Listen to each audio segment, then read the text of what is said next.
ಚರ್ಚೆಯನ್ನ ಮಾಡೋಣ. ನನ್ನ ಜೊತೆಗೆ ಅತಿಥಿಗಳಿದ್ದಾರೆ. ಕಾಂಗ್ರೆಸ್ನಿಂದ ನಟರಾಜ್ ಗೌಡರಿದ್ದಾರೆ, ವಕ್ತಾರರು. ನಮಸ್ತೆ, ಕಾರ್ಯಕ್ರಮಕ್ಕೆ ಸ್ವಾಗತ. ಇನ್ನು ಬಿಜೆಪಿಯಿಂದ ಮೋಹನ್ ವಿಶ್ವ ಅವರಿದ್ದಾರೆ, ವಕ್ತಾರರು. ನಮಸ್ತೆ, ಕಾರ್ಯಕ್ರಮಕ್ಕೆ ಸ್ವಾಗತ. ಇನ್ನು JDS ನಿಂದ ಅಶ್ವಿನ್ ಕುಮಾರ್ ಅವರಿದ್ದಾರೆ, ವಕ್ತಾರರು. ನಮಸ್ತೆ, ಕಾರ್ಯಕ್ರಮಕ್ಕೆ ಸ್ವಾಗತ. ನಟರಾಜ್ ಗೌಡ್ರೆ, ಎಲ್ಲಿಗೆ ಬಂತು ಟಿಕೆಟ್ ವಿಚಾರ? ಇಲ್ಲಿ ನಮ್ಮಲ್ಲಿ ಆಂತರಿಕ ಸಮೀಕ್ಷೆಗಳಾಗಿದ್ದಾವೆ, ಎಲ್ಲ ಲೋಕಸಭಾ ಕ್ಷೇತ್ರವಾರು ಸಭೆಗಳಾಗಿದ್ದಾವೆ. ನಮ್ಮಲ್ಲಿ ಎಲ್ಲ ಒಬ್ಬರು ಮಂತ್ರಿಗಳನ್ನು ಒಂದೊಂದು ಇನ್ಚಾರ್ಜ್ ಕೊಟ್ಟಿದ್ರು ಮತ್ತು ಕಾರ್ಯಕರ್ತರುಗಳ ಪದಾಧಿಕಾರಿಗಳನ್ನ ಅದಕ್ಕೆ ಇನ್ಚಾರ್ಜ್ ಕೊಟ್ಟಿದ್ರು. ಒಂದು ಬೂತ್ ಮಟ್ಟದವರೆಗೂ ಸಮೀಕ್ಷೆಗಳನ್ನ ನಡೆಸಿ ನಾವು ಒಂದು ಮೂರು ಜನ ಅಭ್ಯರ್ಥಿಗಳನ್ನು 28 ಲೋಕಸಭಾ ಕ್ಷೇತ್ರಗಳಿಗೂ ಒಂದು ಬೆಂಗಳೂರು ಗ್ರಾಮಾಂತರಕ್ಕೆ ಸಿಂಗಲ್ ನೇಮ್ ಬಿಟ್ಟು ಮಿಕ್ಕಿದ 27 ಕ್ಷೇತ್ರಕ್ಕೂ 3 ಜನ ಅಭ್ಯರ್ಥಿಗಳನ್ನ ಒಂದು ಶಾರ್ಟ್ ಲಿಸ್ಟ್ ಮಾಡಿದ್ದಾರೆ. ಅದರೊಳಗೆ ವಿನ್ನಿಂಗ್ ಏನು, ಕ್ಯಾಸ್ಟ್ ಕಾಂಬಿನೇಷನ್ ಏನು, ಯಾವ ರೀತಿಯಾಗಿ ನಾವು ಗ್ಯಾರಂಟಿ ಯೋಜನೆಗಳು ನಮ್ಗೆ ಅನುಕೂಲ ಆಗೋದಲ್ಲದೆ BJPಗೆ ಯಾವುದು ನೆಗೆಟಿವ್ ಆಗುತ್ತೆ, BJP JDS ಮೈತ್ರಿ ಯಾವ ರೀತಿ ವರ್ಕೌಟ್ ಆಗುತ್ತೆ, ಬೂತ್ ಮಟ್ಟದಲ್ಲಿ ಯಾವ ರೀತಿಯಾಗಿ ವಾತಾವರಣ ಇದೆ ಅಂತೆಲ್ಲ ಒಂದು ಅನಾಲಿಸಿಸ್ ಮಾಡಿ 1-2 ಪಟ್ಟಿಯಾಗಿ ಇದನ್ನು ಬಿಡುಗಡೆ ಮಾಡುವಂಥ ಒಂದು ಇಶಾರ ನಮ್ಗೆ ಸಿಕ್ಕಿದೆ. ಸೊ ನಾವು ಅನ್ಕೊತಾ ಇದ್ವಿ ನಾಳೆ ಅಥವಾ ನಾಡಿದ್ದು 2 ದಿನದಲ್ಲಿ ಒಂದು ಪಟ್ಟಿ ಬರುತ್ತೆ. ಅದನಂತರ ಚುನಾವಣಾ ಹತ್ತಿರ ಬರ್ತಾ ಇದ್ದಂಗೆ ಈ ಚುನಾವಣಾ ಆಯೋಗ ಘೋಷಣೆ ಮಾಡಿದ್ಮೇಲೆ ಅವಾಗೊಂದು ಪಟ್ಟಿ ಬಿಡುಗಡೆ ಆಗುತ್ತೆ ಅಂತ ಒಂದಿದೆ. ಬಟ್ ನಮಗೆ ಬಂದಿರತಕ್ಕಂಥ ಸಮೀಕ್ಷೆಗಳ ಪ್ರಕಾರ 20 ಕ್ಷೇತ್ರಗಳು ನಾವು ನಿರಾಯಾಸವಾಗಿ ಗೆಲ್ಲಬಹುದು. ಅದು ಬಿಟ್ಟು ಕೂಡ ಇನ್ನೂ ನೀವು ಬೇರೆ ಟಾರ್ಗೆಟ್ ಮಾಡೋದಾದರೆ ಅದಕ್ಕೆ ಬೇರೆ ಥರ ಸ್ಥಳೀಯ ಮಟ್ಟದ ಸ್ಟ್ರಾಟಜಿ ಮಾಡಬೇಕು ಅಂತ ಒಂದು ಮಾಹಿತಿ ಬಂದಿದೆ. ಆಮೇಲೆ ಗ್ಯಾರಂಟಿ ಯೋಜನೆಗಳ ಅನುಷ್ಠಾನ ಯಾವ ರೀತಿ ಆಗಿದೆ ಅಂತ ಕೂಡ ನಾವೊಂದು ಅನಾಲಿಸಿಸ್ ಮಾಡಿಸಿದ್ದೀವಿ. ಒಂದು 84% 85% ಜನ ಗ್ಯಾರಂಟಿ ಯೋಜನೆಗಳಿಂದ ಭಾಳ ಅತಿ ಸಂತುಷ್ಟರಾಗಿದ್ದಾರೆ.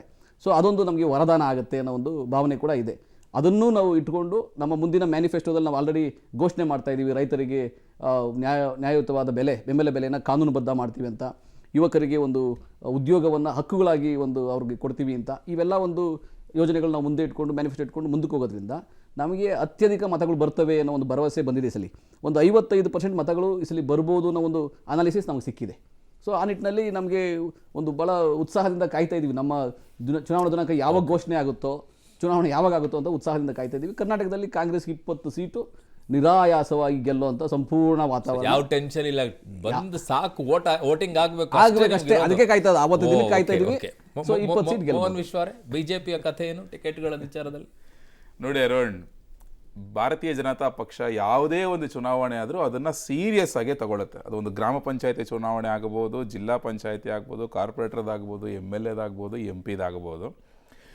ಸೊ ಈ ಲೋಕಸಭಾ ಚುನಾವಣೆ ವಿಚಾರವಾಗಿ ನಾವು ಕಳೆದ ಒಂದು 10-12 ತಿಂಗಳ ಹಿಂದೆಯಿಂದನೇ ಅದರ ಪ್ರಿಪ್ರೇಷನ್ಸ್ ಅದು ನಡೀತಾ ಇದೆ ಆಸ್ ಎ ಸಂಘಟನೆ. ಅದು ಬೂತ್ ಮಟ್ಟದಲ್ಲಿ ಬೂತ್ ಕಮಿಟಿಗಳನ್ನ ರಚನೆ ಮಾಡೋದಾಗ್ಬೋದು, ಅಲ್ಲೊಂದು ಒಂದು ಸಾಮಾಜಿಕ ನ್ಯಾಯ ಒದಗಿಸಿ, ತಿರ್ಗಾ ಲೋಕಲ್ ಲೆವೆಲಲ್ಲಿ ಸರ್ವೆಗಳನ್ನ ಮಾಡ್ಬೋದಾಗ್ಬೋದು, ಯಾವ್ಯಾವ ಕ್ಯಾಂಡಿಡೇಟು ಏನು ಅಂತ ಹೇಳಿ ರಿಪೋರ್ಟ್ಗಳನ್ನ ತಗೊಂಡು ಏನೇನು ಮಾಡಬೇಕು ಅಂತೆಲ್ಲ ಮಾಡಿರೋದಾಗ್ಬೋದು. ಅದಾದ ನಂತರ ಕೇಂದ್ರ ಸರ್ಕಾರದ ಕೆಲವೊಂದಷ್ಟು ಕಾರ್ಯಕ್ರಮಗಳನ್ನು ಜನಗಳಿಗೆ ಮನೆಗೆ ತಲುಪಿಸುವಂಥ ಕೆಲಸಗಳಾಗ್ಬೋದು. ಫಾರ್ ಎಕ್ಸಾಂಪಲ್, ವಿಕಸಿತ ಸಂಕಲ್ಪ ಭಾರತ ಯಾತ್ರೆ ಅಂತ ಹೇಳಿ ಯಾವ ಕೇಂದ್ರದ ಯೋಜನೆಗಳು ಕೆಲವೊಂದೆಲ್ಲ ತಲುಪಿರಲಿಲ್ವೋ ಕೆಲವೊಂದು ಗ್ರಾಮ ಪಂಚಾಯತಿ ಮಟ್ಟದಲ್ಲಿ. ಸೊ ಅಲ್ಲಿ ನಾವು ಜನಗಳಿಗೆ ತಲುಪಿಸುವಂಥ ಕೆಲಸವನ್ನು ಕಳೆದ ಒಂದು 8-10 ತಿಂಗಳಿಂದನೇ ಮಾಡ್ತಾ ಬಂದ್ವಿ. ಇದಾದ್ಮೇಲೆ ಈಗ ನಾರಿ ವಂದನಾ ಕಾರ್ಯಕ್ರಮ ಅಂತ ನಡೀತಾ ಇದೆ.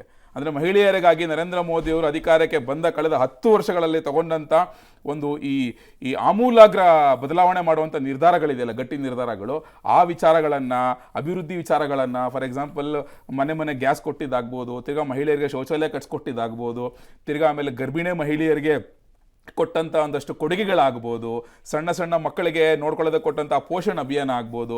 ಸೊ ಈ ರೀತಿಯಾಗಿ ಯಾವ ರೀತಿ ಕೇಂದ್ರ ಸರ್ಕಾರ ರಾಜ್ಯದಲ್ಲಿ ಜನಗಳಿಗೆ ಕೊಟ್ಟಂಥ ವಿಚಾರಗಳನ್ನ ಮನೆಗೂ ತಲುಪಿಸಿ ನಾವು ಚುನಾವಣೆಯ ಒಂದು ಇದನ್ನ ನಾವು ಆಲ್ರೆಡಿ ರೆಡಿ ಮಾಡ್ಕೊಂಡಿದ್ವಿ ಲಾಸ್ಟ್ ಒಂದು 10-12 ತಿಂಗಳುಗಳಿಂದ. ಸೊ ಆದ್ರಿಂದ ಇದು ಒಂಥರ ನಿರಂತರ ಪ್ರಕ್ರಿಯೆಯಾಗಿ ನಡೀತಾ ಇದೆ. ಈಗಾಗಲೇ ನೀವೇ ನೋಡಿದ್ರಿ ಬಿಜೆಪಿ ಅದೇ ಹೇಳ್ತಿರೋದು ನಾನು ಹೇಳೋದು, ನೀವು ಚುನಾವಣೆ ಯಾವ ರೀತಿ ಪ್ರಿಪೇರ್ ಆಗಿದ್ವಿ ನಾವು ಅಂತ ಹೇಳ್ಬಿಟ್ಟು ಪ್ರಿಪೇರ್ಡ್ನೆಸ್ ಬೇಸಿಸ್ ಮೇಲೆ ಆಲ್ರೆಡಿ ನಾವು 543 ಕ್ಷೇತ್ರಗಳಲ್ಲಿ 195 ಕ್ಷೇತ್ರಗಳಿಗೆ ಆಲ್ರೆಡಿ ಅನೌನ್ಸ್ ಮಾಡಿದ್ವಿ ಟಿಕೆಟ್. ನಾವು ಫಸ್ಟ್ ನಾವೇ ಅನೌನ್ಸ್ ಮಾಡಿರೋದು. ಇನ್ಫ್ಯಾಕ್ಟ್ ದೊಡ್ಡ ರಾಷ್ಟ್ರೀಯ ಪಕ್ಷ ಅದೇ ಕರ್ನಾಟಕದ್ದು ಈಗ ಆಗುತ್ತೆ. ಇನ್ನೊಂದು ಯಡಿಯೂರಪ್ಪನವ್ರನ್ನೇ ಹೇಳಿದ್ರಿ ಇನ್ಫ್ಯಾಕ್ಟ್ ಇವತ್ತು ಅಥವಾ ಈ ವಾರದಲ್ಲಿ ಆಗುತ್ತೆ ಅಂತ ಹೇಳ್ಬಿಟ್ಟು. ಅದು ನಡೀತಾ ಇದೆ, ಅದಾಗುತ್ತೆ. ನಾನು ಹೇಳೋದು ಯಾವ ರೀತಿ ಆತ್ಮವಿಶ್ವಾಸ ಇದೆ ಅಂತ ಹೇಳಿದ್ರೆ, ನರೇಂದ್ರ ಮೋದಿ ಅವರು ಹೇಳ್ದಂಗೆ ಪಾರ್ಲಿಮೆಂಟ್ ಅಲ್ಲಿ ಇಂಡಿವಿಜುವಲ್ ಆಗಿ 370 ಸೀಟ್ಗಳು ಪ್ಲಸ್ NDA ಒಕ್ಕೂಟ ಈ ಸಲ 400 ಸೀಟ್ಗಳು ಇಡೀ ದೇಶದಾದ್ಯಂತ ಗೆದ್ದು, ಕರ್ನಾಟಕದಲ್ಲಿ ಕಳೆದ ಬಾರಿ 25 ಬಂದಿತ್ತು, ಈ ಸಲ NDA ಮೈತ್ರಿಕೂಟ 28ಕ್ಕೆ 28 ಗೆದ್ದು, ಕಾಂಗ್ರೆಸ್ಗೆ ಲಾಸ್ಟ್ ಟೈಮ್ ಬಂದಿದ್ದು 1, ಅದನ್ನ ಈ ಸಲ 0 ಮಾಡಿ ಅತಿ ಹೆಚ್ಚು ಸ್ಥಾನಗಳನ್ನ ಕರ್ನಾಟಕದಿಂದ ಕೇಂದ್ರಕ್ಕೆ ಕೊಟ್ಟು ನರೇಂದ್ರ ಮೋದಿ ಅವ್ರ ಕೈ ಬಲಪಡಿಸುವಂತ ಕೆಲಸ ಈ ಬಾರಿ ಹಾಗೆ ಆಗುತ್ತೆ. So, ನೀವು vote ಆಗ್ಲಿ ಅಂತ ಕಾಯ್ತಾ ಇದ್ದೀರಿ ಅಷ್ಟೇ. ನಾವು ಆಲ್ರೆಡಿ ಕಾಯ್ತಾ ಇದೀವಿ ಅಷ್ಟೇ. ನಮ್ಮ ಕಾರ್ಯಕರ್ತರಾಗ್ಬೋದು, ಎಲ್ಲರೂ ಅಷ್ಟೇನೆ ಚುನಾವಣೆ ಡೇಟ್ ಘೋಷಣೆ ಆಗ್ಲಿ ಅಂತಾನೆ ಕಾಯ್ತಾ ಇದಾರೆ ಅಷ್ಟೇ.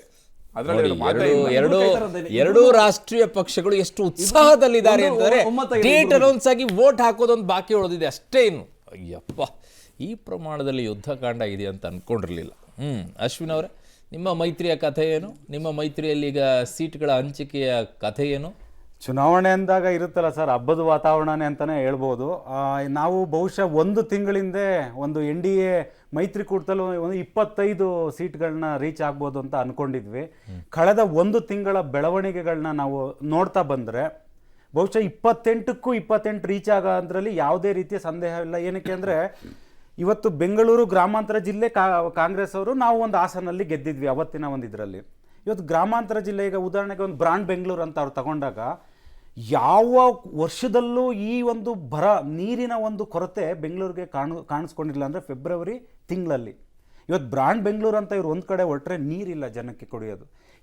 ಈ ರೀತಿ ಒಂದು ಮೂಲಭೂತ ಸೌಕರ್ಯಗಳನ್ನ ಕೊಡೋದ್ರಲ್ಲಿ ಕರ್ನಾಟಕ ಕಾಂಗ್ರೆಸ್ ಸರ್ಕಾರ ವಿಫಲವಾಗಿದೆ. ಅದನ್ನು ನಮಗೊಂದು ಚುನಾವಣೆಗೆ ಒಂದು ಅಸ್ತ್ರ ಆಗ್ಬೋದು.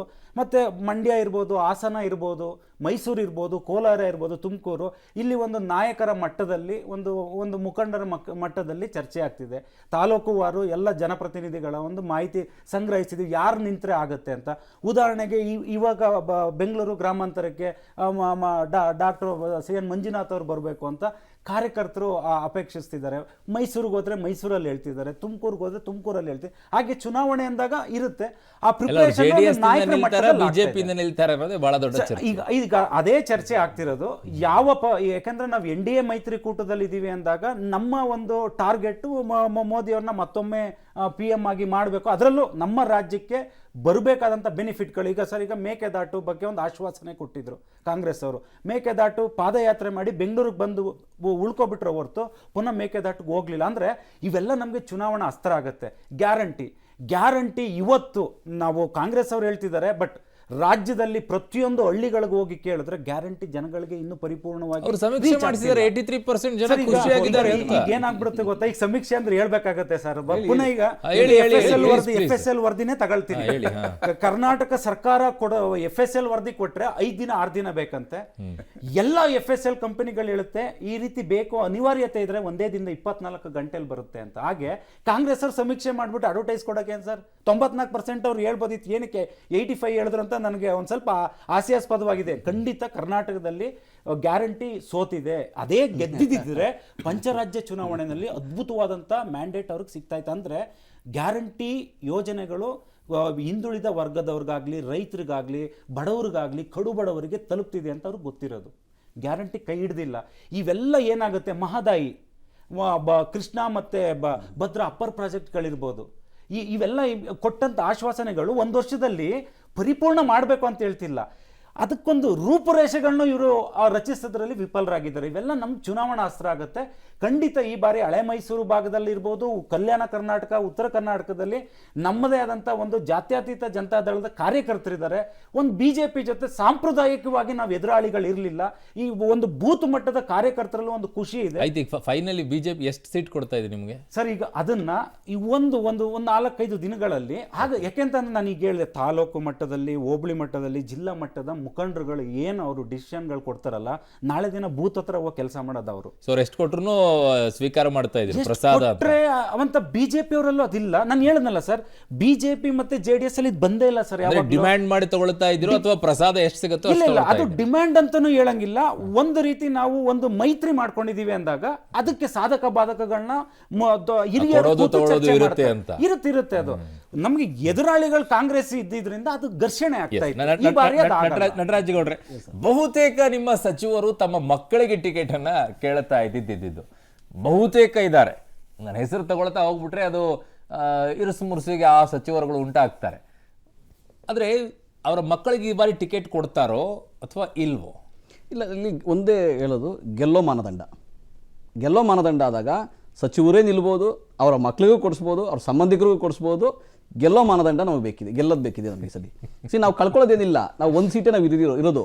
ಈಗ ನಾವು ಗಳಿಸ್ಬೇಕಾಗಿರೋದು 20 ಸೀಟು. 20 ಸೀಟಿಗೆ ಏನು ಮಾಡಬೇಕು? ಈಗ JDSಗೆ ಏನಾಗಿದೆ, JDSನಲ್ಲಿ ಹಾಸನ ಒಂದು ಬಿಟ್ಟು ಮಿಕ್ಕಿದೆಲ್ಲ ರಾಜ್ಯದ ಎಲ್ಲದಲ್ಲಿ JDS ಕಾರ್ಯಕರ್ತರು ಯಾರ್ಯಾರಿದ್ರೋ ಅವರು ಅರ್ಧ BJP ಕಡೆ ಅರ್ಧ ಕಾಂಗ್ರೆಸ್ ಕಡೆ ಬಂದ್ಬಿಟ್ಟಿದ್ದಾರೆ. ಕಾಂಗ್ರೆಸ್ ಕಡೆ 70%, BJP ಕಡೆ 30% ಹೋಗ್ಬಿಟ್ಟಿದ್ದಾರೆ. ಎಲ್ಲೂ ಕಾರ್ಯಕರ್ತರು ಉಳ್ಕೊಂಡಿಲ್ಲ. 19 ಶಾಸಕರು ಉಳ್ಕೊಂಡವ್ರೆ, ಆಮೇಲೆ 5-6 ಜನ ನಾಯಕರು, ರಾಜ್ಯ ಮಟ್ಟದ ನಾಯಕರು ಉಳ್ಕೊಂಡವ್ರೆ, ರಾಷ್ಟ್ರ ಮಟ್ಟದ ಒಬ್ಬರು ನಾಯಕರು ಉಳ್ಕೊಂಡವ್ರೆ. ಅವರೆಲ್ಲ ಹಾಸನಕ್ಕೆ ಸೀಮಿತ ಆಗೋಗಿದೆ ಈ ಬಾರಿ.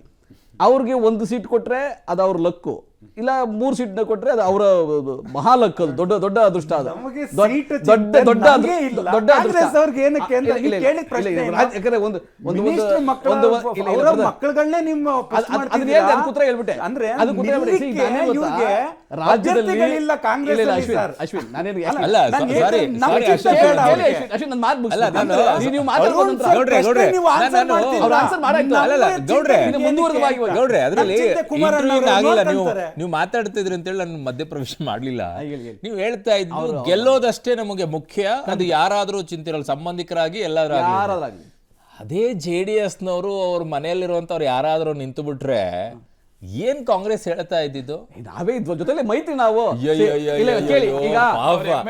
ಕೇಳಿ, ಈಗ Tumakuru parliament last time Tumakuru parliament ಮಾನ್ಯ ದೇವೇಗೌಡರು, ಅಲ್ಲಿ ಪ್ರಜ್ವಲ್, ಇಲ್ಲಿ ನಿಖಿಲ್, ನಿಮ್ಮ ಲೀಡರ್ಸ್ಗಳು ನಾವು ಒಟ್ಟಾಗಿ ನಾವೇ campaign ನಿಮ್ಮ ಮಾಡಿದ್ವಿ. ಲೀಡರ್ಸ್ಗಳು ಏನೇನ್ ಸ್ಟೇಟ್ಮೆಂಟ್ ಕೊಟ್ಟಿದ್ದಾರೆ ಅಂತ ಹೇಳಿ ಒಂಚೂರು ಪುಟಗಳನ್ನ ಸ್ಟೇಟ್ಮೆಂಟ್ ನೋಡಿ. ನೋಡಿ, ನಾನೇ ಸ್ಟೇಟ್ಮೆಂಟ್ ಕೊಟ್ಟಿದ್ದೀನಿ. ನಿಖಿಲ್ ಬಗ್ಗೆ ನಾನೇ ಸ್ಟೇಟ್ಮೆಂಟ್ ಕೊಟ್ಟಿದ್ದೀನಿ. ರಾಜಕೀಯಕ್ಕಾಗಿ ಮಾಡಿಸಿದ ವ್ಯಕ್ತಿನೇ ನಿಖಿಲ್ ಅಂತ ನಾನೇ ಹೇಳಿದ್ದೀನಿ. ಸ್ಟೇಟ್ಮೆಂಟ್ ಏನು ಗೊತ್ತಾ? ಅವಾಗ ನಾವು ಮೈತ್ರಿ ಇದ್ವಿ, ಅವ್ರನ್ನ ಹೊಗಳಿದೀವಿ, ಅವ್ರು ಪ್ರಚಾರ ಮಾಡಿದೀವಿ. ಅದು ಬೇರೆ ವಿಷಯ. ನಾನು ಅವ್ರು ಎಷ್ಟು ಜನ ನಿಂತ್ಕೊಳ್ಳಿ, 6 ಜನ ನಿಂತ್ಕೊಳ್ಳಿ ಅವ್ರ ಕುಟುಂಬದಿಂದ, ಯಾವ ಅಭ್ಯಂತರ ಕೂಡ ನಮ್ ಖಂಡಿತ ಇಲ್ಲ. ಈಗಲ್ಲ ನಿಮ್ಮ ಹಿಂದಿನ ಹೇಳಿಕೆಗಳ ಹಿಂದಿನ ಹೇಳಿಕೆನೂ ಅಷ್ಟೇನೆ. ಯಡಿಯೂರಪ್ಪನವರು, ವಿಜಯೇಂದ್ರ ಅವರು, ಆಮೇಲೆ ರಾಘವೇಂದ್ರ ಅವರು, ಇವಾಗ ನಟರಾಜ್ ಕೇಳಿ, ನಾನು ಕರ್ನಾಟಕ ರಾಜಕೀಯದ ಸಂದರ್ಭಗಳು ಅನಿವಾರ್ಯತೆಯನ್ನ ಸೃಷ್ಟಿಯಾದಾಗ, ನಿಮ್ಮ ಅನಿವಾರ್ಯತೆಗಳು ಬಂದಾಗ ಆಯಾ ಸಚಿವರುಗಳ ಮಕ್ಕಳು ಸಂಬಂಧಿಕರು ನಿಂತ್ರೆ ಗೆಲ್ತೀವಿ ಅನ್ನೋದಾದ್ರೆ ಅವಾಗೆಲ್ಲವೂ ಮಾಫಿ. ಎಲ್ಲೋ ಇಲ್ಲ ನಿಮ್ಮ ಕಡೆಗೆ ಆತರ ಇಲ್ಲ ಅಂತಂದಾಗ, ಎದುರಾಳಿಗಳಲ್ಲಿ ಆತರ ನಡೀತಾ ಇದ್ದಾಗ ಮಾಫಿ ಅಲ್ಲ, ಅವಾಗ ಅವ್ರ ಕುಟುಂಬದವ್ರದಾಗುತ್ತೆ. ಇನ್ನೊಂದು ಇಂಪಾರ್ಟೆಂಟ್ ಹೇಳ್ತೀನಿ. ಎಲ್ಲಾ ಸಮಯದಲ್ಲೂ ನಾವು ಒಂದೇ ತರ ಇರ್ತೀವಿ. my ಬಿಜೆಪಿ ನೋಡಿ, ಈ ಬಾರಿ ಬಿಜೆಪಿಗೆ ನಾವು 20 ಸೀಟ್ ಬರ್ತವೆ ಅಂತಂದ್ಮೇಲೆ ಇನ್ನು ಉಳಿದ 8 ಸೀಟಲ್ಲಿ 8ಕ್ಕೆ 8 ಮೈತ್ರಿ ಬರುತ್ತೆ. ಮೈತ್ರಿಗೆ ಆ 8ಕ್ಕೆ 8 ಗೆಲ್ಸೋದು ಯಾರು? ಕೇವಲ ವಿಜಯೇಂದ್ರನ್ಗೋಸ್ಕರ ಓಟ್ ಹಾಕ್ತಾರೆ ಹೊರತು ಮೋದಿಗಾಗ್ಲಿ ಅಥವಾ BL ಸಂತೋಷ್ಗಾಗ್ಲಿ ಪ್ರಹ್ಲಾದ್ ಜೋಶಿಗಾಗ್ಲಿ ಓಟ್ ಹಾಕಲ್ಲ ಜನ. ಕೇವಲ ವಿಜಯೇಂದ್ರಗೋಸ್ಕರ ಮಾತ್ರ ಓಟ್ ಹಾಕ್ತಾರೆ ಹೊರತು ಬಿಜೆಪಿ JDS ಅಂತೂ ಅಸ್ತಿತ್ವ ಕಳ್ಕೊಂಡಿದೆ. ವೆರಿ ಶಾಕಿಂಗ್ ವಿತ್ ನಟರಾಜ್ ಗೌಡ್ರ ಸ್ಟೇಟ್ಮೆಂಟ್ ಇಂದಾಗಿ ವಿಜಯೇಂದ್ರ ಅವರ ಹೆಸರಿನಲ್ಲೇನೆ 8 ಸೀಟು ಬರ್ತಾ ಇದೆ ಅಂತ ಆಲ್ರೆಡಿ ಡಿಕ್ಲೇರ್ ಮಾಡ್ತಾ ಇದ್ದಾರೆ. ಅದು ಹೆಚ್ಚಂದ್ರೆ ಮೋದಿ ಅವರ ಹೆಸರಲ್ಲಿ ಬರೋದೇ ಇಲ್ಲ ಅಂತ ಒಂದೊಂದು ನಿಮಿಷ, ಬಹಳ ಇಂಟ್ರೆಸ್ಟಿಂಗ್ ಆಗಿದೆ. ಒಂದು ವಿರಾಮ ತಗೊಳ್ತೀನಿ, ವಾಪಸ್ ಬರ್ತೀನಿ. ಒಂದ್ ಕಡೆಗೆ ಸಮೀಕ್ಷೆಯನ್ನ ಮಾಡ್ಕೊಂಡಿದ್ದಾರೆ. ಹಲವು ಚರ್ಚೆಗಳು ಬರ್ತಾ ಇದೆ ಈ ಚುನಾವಣೆ ಸಂದರ್ಭದಲ್ಲಿನೇ. ಈಗ ಆಲ್ರೆಡಿ ದೇಶಾದ್ಯಂತ ವಿಚಾರಗಳು ಒಂದೊಂದೇ ತಳಕು ಹಾಕ್ಕೊಳ್ತಾ ಇದೆ. ಅದರ ಮಧ್ಯದಲ್ಲಿ ರಾಜ್ಯದಲ್ಲಿರುವಂಥ ಕ್ಯಾಂಡಿಡೇಟ್ಗಳ ಘೋಷಣೆ ಆಗೋಕ್ಕಿಂತ ಮುಂಚೆನೇ ಡಿಕ್ಲೇರ್ ಮಾಡ್ಕೊಳ್ತಾ ಇದ್ದಾರೆ ಯಾವ್ಯಾವ ಸೀಟ್ಗಳನ್ನು ಯಾರ್ಯಾರು ಗೆಲ್ತಾರೆ ಅಂಥೇಳಿ. ಬ್ರಿಲಿಯಂಟ್, ಅದ್ಭುತ.